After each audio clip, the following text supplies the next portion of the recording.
হ্যাঁ কিসে তোর ভাই নেপাল নিতাম কি লাগে তোর ভাইরে আপার লগে তোমার নেপাল লয়ে যাম লাগবো। হ্যাঁ কে তোমরা দুজনের চোখের সমস্যা আছে।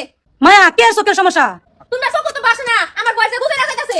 কে কি বুঝা না তুই হ্যাঁ কয় দিনের ছাড়ি তুই কয়দিনের ছেলে মানে 18 বছর 3 মাস। এটা বুঝা লাভ নাই আরে ডাউলে খার হইছে মুসুম কর এই বিয়া দিবা না কিছু একটা করাতাম দেখো কিন্তু। আল্লাহ বুঝই সরি বাহার মোরে মোরে তোর করে তো বয়সের বয়সে তোরা করতাম না। তোর মার বসুছে রে মার বয়সে হলে আমি কোনটা আছি। শেষ আমার শরীরে শরম নাই শরম লজ্জা পেচ্ছে খেয়েছে শেষ ওই শান্ত হইতাছে না। কাম হবো কিবা ডাউলে খালি বুড়ান ফাটাছ কামো না বিশেষ টাইমে টলে যা দিতাছি খাইতাম কি মুসুম করি মুসুম এই যে তুমি বেটে কোসা হে